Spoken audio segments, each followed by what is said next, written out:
Intro bit now because Christoph has said it so much nicer than I could. I just really want to say I'm so grateful to be here.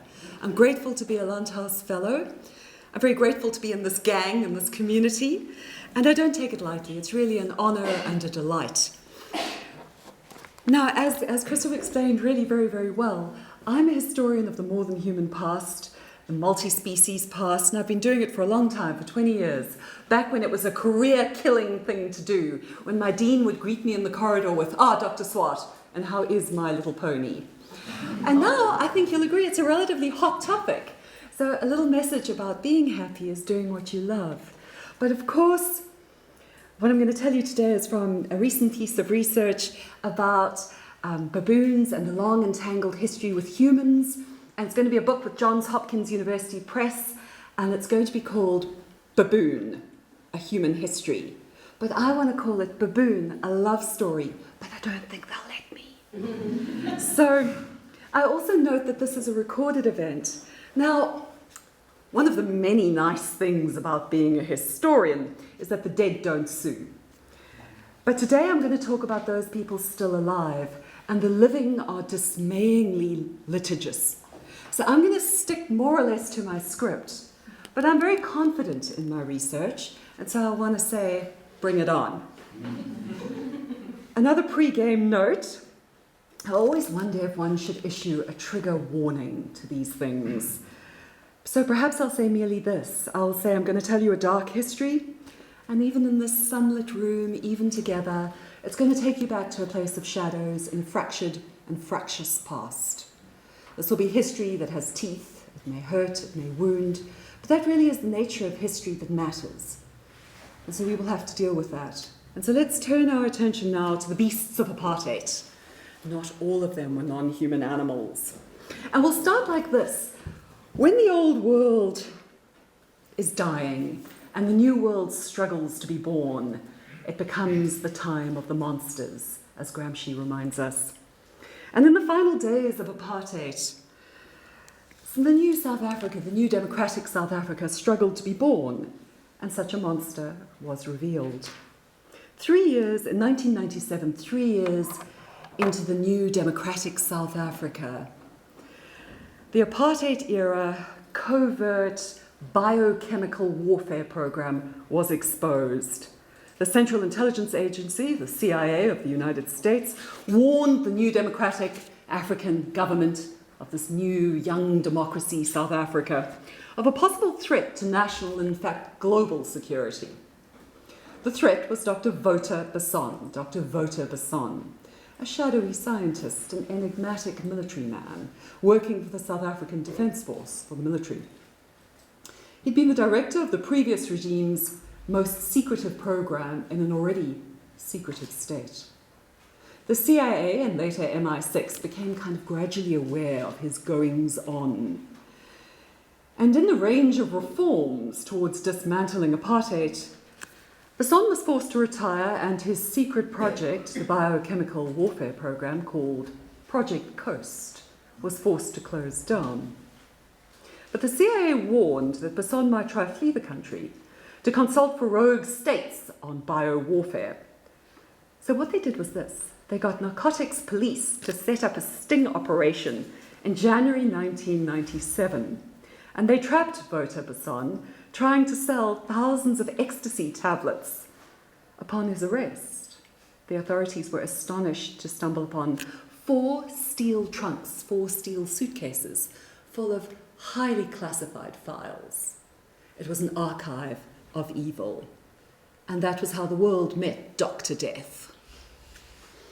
So the very next year, in 1998, the Truth and Reconciliation Commission, the TRC, or the Truth Commission, which was investigating apartheid's past atrocities, called Basson and his scientists to account to tell them about Project Coast. The Truth Commission had been established really to kind of avoid Nuremberg-style trials. And it was a court of restorative justice, and you could get full amnesty for what you had done under apartheid if you held nothing back, if you told the full truth. Basson was called before the TRC, and they tried to bring his shadowy program into the sunlight. What surfaced in the Truth Commission was chilling. Basson emerged as a cardiologist by training, a soldier by profession, but a secret agent by inclination. His career was a heady mix of public stratagem and private subterfuge, covert realities and overt fantasies. He'd risen very fast in the military, seen as kind of a wunderkind, and he had actually become the personal physician of the Premier of the country. And Basson said he'd been given a completely free hand to run this biochemical warfare program. He said that he was permitted to use bribery and blackmail. Pretoria said, do what you want. He was authorized to use any means. And the project was, of course, highly classified. So it only leaked out after the Truth Commission started investigating and in the many criminal trials that followed. As the surreal details emerged, the project started appearing as a monstrous mixture of a Nazi plot and a bad James Bond movie. Some of the weapons were reminiscent of a Cold War spoof satire. You got poisoned umbrellas, toxic underpants, deadly screwdrivers, weaponized walking sticks, while, on the other hand, others were deadly and effective. The trick was to hide things in plain sight. The trick was really to hide things in plain sight. Basson, of course, quickly became known as Dr. Death, and he was compared to Nazi Dr. Mengele. But while Mengele escaped a trial, Basson was to face charges ranging from murder, unethical medical research on prisoners, embezzling money from the state, and drug running.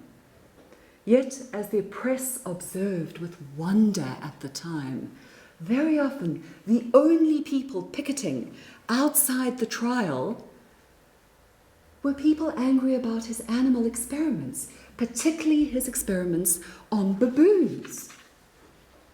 So, in fact, it was a tiny vivisectionist group that had first brought the secretive laboratory to the public's attention a decade earlier, as they sought to find out more about these experiments on baboons.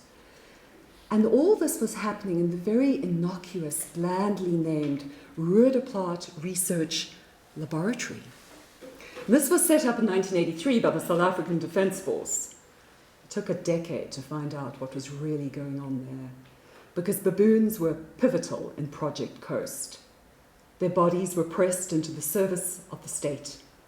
And of course, in South Africa, baboons are classified as problem animals, as vermin. They have very little legal protection. They've long been poisoned and shot, and then recently captured for use in laboratories.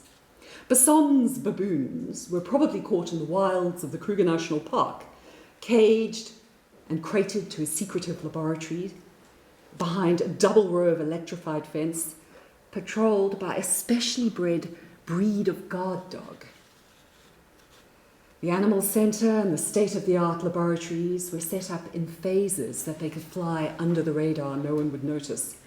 Then scientists were lured away from universities. They were promised higher salaries and lower ethical restrictions on their work. It was an attractive package. More freedom in experiments, no teaching, no grading, lots more money, and all wrapped up in the trappings of patriotism. It was very hard to say no to that. Those initially recruited were largely veterinarians. They were to work on the animals kept in the underground basements. The vervet monkeys, the guinea pigs, the dogs, the horse, the rats, the mice, and the baboons. The baboons, the baboons. We will never know the total number of animals because the records were deliberately destroyed when they were even kept. There was a huge crematorium on the basement, which explains how they got rid of the bodies. And one of the scientists said, and I quote, "Well, we knew the United States had discovered Gaddafi's chemical warfare lab when satellite cameras had spotted dogs being carried in wheelbarrows to the incinerator. So when our animals were sent to the incinerator, we packed them in black plastic bags." As we will see, baboons became integral in experiments to find new methods of crowd control and new ways to kill or intimidate apartheid's enemies. Now, this was nothing too new, not totally new. Well, hear me out. During World War II, South Africa had produced a lot of mustard gas for the Allies, particularly Britain. And after the war, South Africa had dropped the mustard gas out at sea. They dumped it. But they didn't dump the biochemical warfare program. This secretly, subterraneanly simmered at some of the Afrikaans universities because they'd begun to realize that biology and chemistry could offer high-tech, low-cost solutions. And so they began to worry. And 4 decades later, when South Africa was engaged in this war in Angola, they began to fear that the Cubans and the Soviet-backed Angolan resistance fighters might have bio-warfare of their own. And they started pouring money into the biochemical and weapons program in Roodeplaat Lab. They offered a carte blanche of what to do and a lot of money. The idea was that they would contain the threat from without, but also the threat from within. The African activists against apartheid, but also ordinary people coming together in large crowds to oppose the oppressive and racist state. So Project Coast may have started with a defensive mission, but very, very, very quickly was propelled into the offensive. And we won't know how many human victims there were, let alone how many animal victims. The stories were lost with their missing bodies. Probably among them were about 200 Namibian resistance fighters whose bodies were dropped out at sea after poisoned by Project Coast. Liberation struggle activists within the country were assassinated, some escaped. The weapons program was also fueled by a deepening anxiety over a kind of purported Black African demographic explosion, a fear of being swamped by the black majority. And there was a kind of paranoia that forced the project into an almost eugenic impetus. Essentially, there were 3 parts to the project. The first was making lethal and untraceable toxins and gases. The second was pathogens, germs, germ warfare, antibiotic-resistant forms of killing people. And the third part, the interesting part, was about sexuality and fertility, which may have been, although this was contested even by the inner circle, to curb the growth of the black African majority. In any event, in all of this, baboons were key to it. Their bodies were mobilized at the front lines of this research, deployed in experiments to produce these anti-fertility drugs, the anti-virility vaccines, used in gas testing, in bacteria testing. And they designed these restraint chairs as well, in which to tie them, and gas chambers for the baboons, and also stimulator and extractor machines to get their semen. The public and the press were shocked and outraged by this. The newspapers reported that the baboons suffered a particular humiliation by way of this human fertility program. And the project, headed rather unusually for this space by a woman, was really doing this kind of extraction of semen with the help of an electronic stimulator that was used. And in these baboon bodies were standing in for human bodies. They were a proxy for human bodies. They were used to test weapons like dum-dum bullets as well. Their hair was shaved, their skin was burned with a blowtorch to test the heat-resistant military uniform. The toxins that were used on them, some were very high-tech, others were just a snakebite used on the baboon. You know, very often this led to suffocation, agonizing death by paralysis of the central nervous system, slow collapse of the lungs. Anticoagulants were tested on them, and they drowned in their own blood. In these laboratories, death could come swiftly, or it could take days or weeks. Sometimes the baboons were subjected to a kind of protracted experience, being injected with an antidote, atropine, at the first sign of poison, only to have the toxin then reapplied 24 hours later, and it going on like this for more or less a week before they died. The program also used them as crash test dummies. They used them in testing radioisotopes for the Atomic Energy Board. Toxins were then added to chocolates and cigarettes in kind of ersatz war games the Son would play. They were also used to test these gases, these poisonous gases. And they were trying to find gases and poisons that could not be detected in autopsy and toxicology reports, so that the state could have plausible deniability. The restraint chairs that you see here were so that a mechanical arm could extract blood at a distance. Baboons are powerful animals, and they could be dangerous to someone doing this. A baboon strapped into the chair could also be placed in a kind of perspex container, and then gas could be released into the container, and then you could test the effect on the baboon. Well, what are we to make of this? What did the Truth Commission make of this? The Truth Commission said that the Project Coast had subverted science to cause cholera, botulism, anthrax, chemical poisoning, the large-scale manufacture of mandrax, ecstasy, cocaine, allegedly for purposes of crowd control. They also found that the research was inordinately expensive, perhaps not inadvertently coinciding with some of the operatives becoming unexpectedly wealthy. So we can reconstruct this history. We know how to make this rough sketch, this story I've told you. We reconstruct it from the archive created by the Truth Commission hearings and the criminal trials that followed. It took months of investigation, cross-examination, to eke out even these contested and paltry facts. There are, of course, also the classified files that the police found in the 4 steel trunks. We've got the Truth Commission testimonies. We've got the 30,000 pages of his criminal trials, Basson's criminal trials. And of course, we've got this physical evidence as well. I showed you the cages, the restraint chairs. These are left behind also. But I'm interested in the animal side of the story, and that's much harder to tell. Most of the evidence probably didn't even exist. What was left was deliberately destroyed. What we have is patchy, partial, unclear. And of course, the commissions and the courts didn't ask the questions I wanted about the animals.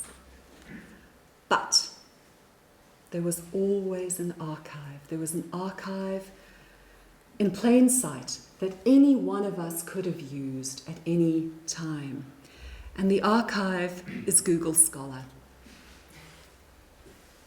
After all, the academics involved in the program, like Don Goosen, Mike Odendaal, Rihanna Bornman, and I think we should say the names, were publishing in academic journals. They were collaborating with scientists in the USA and France and Austria, Germany. They were a member of academic committees and societies. Most of the information about manufacturing came from already published data in any case. Many of these so-called scientific secrets reveal themselves in the published articles. The evil is just in the footnotes. The trick was to hide things in plain sight. The trick is to hide things in plain sight. In a sense, much of the science was always out there for us to see, but it was rendered opaque by most of the media attention and the public attention remaining focused on only 2 things, the satirical or the shocking. So the shades of James Bond with the poisoned umbrellas, the toxic chocolates and underpants, or the Mengele, the gas chambers, the restraint chairs, the anthrax, the biowarfare. Yet what a deeper contextualization of this whole scene does is to counter this idea that people have developed and to say that in most of this there was really nothing exceptional, nothing exceptional about what was going on here at all. Most of the stuff was in line with the standard science of the time. In fact, much of the experimentation was much less shocking for its Nazi-style excesses than for its banal shortcomings. It was simply sloppy, irrelevant, methodologically suspect. So it wasn't research gone mad It was just research gone bad. Project Coast displayed the banality of experimental evil. It exposed the everyday horrors of rushed, negligent, opportunistic research. Promoted by the warmongering or wunderkind Basson, Project Coast maintained a veneer, a varnish of high science to their military handlers and to the Truth Commission. But the truth was less bluster and more lackluster. It was a mixture of big promises, big salaries, but trivial science and bungled missions. And despite all the state funding, these were not the high-tech supervillain laboratories of the Cold War era movies. In fact, rodents infested the corridors, and sometimes over the weekend when people forgot to put out water, the baboons would just die. Most of the baboon experiments were not exotic and outre as the press made out. But my point is not that this makes it less horrifying. Quite the reverse. In fact, it is much more horrifying that this was largely normal science. Of course, even as ordinary science, it certainly crossed normal ethical and professional lines. Quite aside from the war crimes, things became rather personal. And Basson, for example, once became enraged when the baboons refused to die in one of his poisonous gas experiments. In fact, the baboon just sat there and started calmly peeling a banana, which it then ate. This enraged him, and he rushed in and then was knocked out cold by the gas. And this offers us a brief glimpse of animal agency, along with the rats that took over the corridors, the baboon that refused to die. But their stories are largely lost, and I think we could try a kind of creative or empathetic recreation, but perhaps it would just be a confused blur, wild capture, transport, cages, tubes, wires, pain, fear, loneliness, a few moments of stolen peace. And perhaps it's a story not too dissimilar to any lab in the world at the time, before the coming of an awareness of the need for ethical treatment of lab animals, offering them enrichment, offering them potentially group living, and when the time came, humane euthanasia. In other words, before a sense of animal sentience was met with the practical application of human compassion. Well, back to Project Coast. Let me tell you that for a cardiologist, Basson was curiously heartless. He boasted that to him, getting rid of a dead baboon was like throwing out a medium-rare steak into the garbage bin. Under his watch, the experiments escalated, mutating from designing weapons into becoming the weapon itself. Baboons were poisoned to show operatives never to eat a chocolate left on their hotel pillow. Some uses of animals stopped even pretending to be science. Government operatives even threatened a captive with a baboon. But finally, a whole new ethical line was crossed. In 1989, 6 years into the program, apartheid was in its death throes. And as with many dying animals, that's when it's most desperate and most dangerous.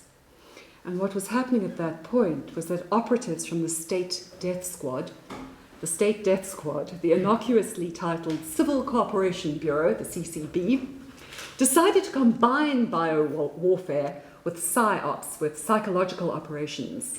And their target was this man, beloved, I think, to many of us, the arch, as we call him at home, the Archbishop. The target was this Anglican bishop, Desmond Tutu, a courageous campaigner against apartheid. Now, CCB agents, under the leadership of a man called Agent Abram Slung meaning snake, that was his nickname, Van Sale, and 3 operatives, received a baboon fetus from Project Coast, and their mission was codenamed Operation RP. And RP means little ape, little monkey. What they were going to do is secrete this fetus, this baboon fetus, which was hanging in a jam jar full of a suspicious liquid, from a tree in Archbishop Desmond Tutu's garden. And this was part of a systematic and secret strategy to use psychological warfare against apartheid's enemies.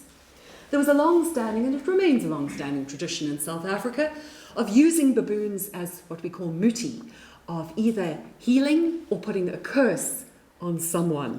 And it's really part of an occult belief system that is quite powerful. It's subtle and shifting and sacred and very significant in local cosmology. And a state witness who was interviewed by the Truth Commission said, well, I had my doubts, but according to the anthropologists, and it must be remembered that at the time, the South African military employed more anthropologists than the universities did. So the anthropologists said, that this was going to work, this was going to work. The agents wrote in their report that Operation RP was a success. They said it resulted in Tutu staying out of the public eye for several weeks. In fact, we now know that the bishop was out of the country anyway, and he never even knew about the jam jar and the fetus, because his gardener, stumbling upon the horrifying find, had quietly buried the evidence. Those who testified differed as to whether the aim of hanging the baboon muti, the occult baboon, was actually to bewitch Tutu, which implied that the state and the state death squads believed in this system, or, secondly, maybe, to scare him, implying that they thought that an Anglican bishop believed in this system. But there was a third reason, I think it's probably the most likely, and that was to make it seem as though fellow black South Africans had turned against the bishop, had turned against Tutu, and they were trying to create that illusion with what they had done. But the joke was on them, because it was this tiny little baboon, this little body in a jam jar, that was their downfall. Because the TRC, the Truth Commission, had really struggled to link Project Coast to the state death squads, to the CCB. They couldn't find a smoking gun to show that they were connected, but now they had one. It was this baboon fetus that provided the link they needed. This small dead body allowed the commission to link the scientists in Project Coast with the death squads of the state. The other bodies were missing, but this one had a witness and a paper trail. So this was very important, but I think it's important to talk even about the missing and the untraceable. Because men like Basson rely on us not reading the footnotes. They rely on the silence, and they rely on our forgetting and our amnesia. Because what happened after the project shut down was that the scientists of Project Coast quietly assumed civilian careers, including at some major universities. Yet the fates of their victims remain unknown even now. Some scientists did testify at the Truth Commission, but Basson stonewalled until the very last day. And then, adamant that he had done nothing wrong, he refused to request amnesty at all. However, straight after the Truth Commission, he faced state prosecution. He was taken to trial, and in 1999, and he faced criminal charges. He faced murder and fraud, of course. He faced charges for planning to poison Namibian freedom fighters, for trying to infect water with cholera, for being in possession of ecstasy, mandrakes, and cocaine, and for trying to deliver a baboon fetus against the Bishop Desmond Tutu. So the trials went on, and the trials went on. In fact, it even went to the Supreme Court of Appeals and to the Constitutional Court. And it was really the last big apartheid-era trial. It was long and it was expensive. And the trial, even just the High Court trial, took 300 trial days. It produced 30,000 pages of evidence for me to go through. It interviewed 4,000 witnesses. People estimate that from the time of his arrest to the end of his third trial, it must have cost the South African government 125 million rand. Well, Basson was the sole witness in his own defense, and he was acquitted. So he returned to private practice and teaching medical students.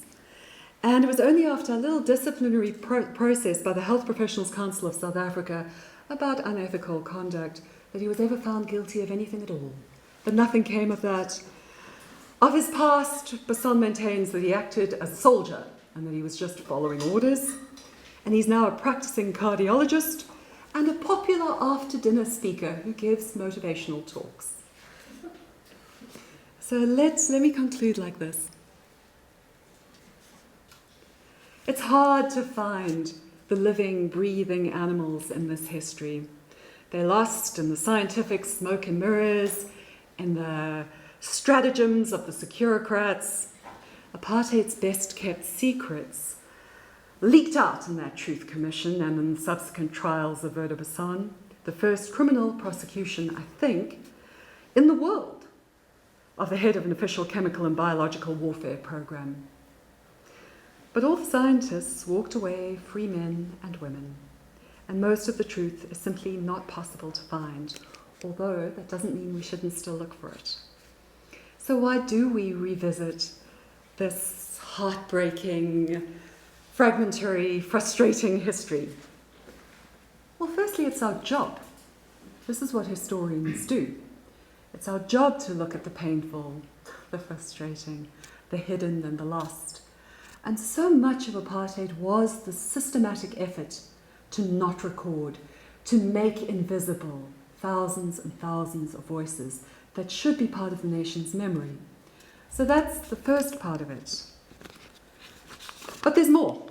Vanishingly few of the perpetrators of these crimes were either prosecuted or asked for amnesty and told the truth. So perhaps the only way to remember is in the court of public memory. But I think that, coming to this, I think that this research matters for another reason. A reason at the heart of what I do and what I care about. A more than human history, a multi-species world, where our kin matter too. The story of apartheid's baboons demonstrates not only the brutality, but the banality of the state. It shows its brutality, of course, to human and to animal, but it also shows how most of the experiments on baboons were just examples of ordinary, if substandard science, predicated on the existing primate proxy medical model. That is perhaps the most revealing and disturbing finding. Public shock and outrage at such ostensibly outre experiments by mad apartheid scientists reveals the vast public lack of knowledge, this vast gulf, where people don't know that this is the historical and often current reality for primates in labs around the world. Yet, Project Coast certainly crossed the line into brutality, away from banality, for using the science for obvious war crimes and for using the baboons in blatantly unscientific ways. And as we saw with this crude attempt to harness occult beliefs, supernatural beliefs, in the efforts to discredit Bishop Desmond Tutu in Operation ARPI, as we saw with that, the state also cynically exploited human-animal relationships. And in so doing, it trampled the subtle and shifting shades of meaning that the baboon has held in African cosmology. In essence, this is not only the story of weaponizing animal bodies, but also weaponizing really a body of sacred beliefs about animals as well. Thank you.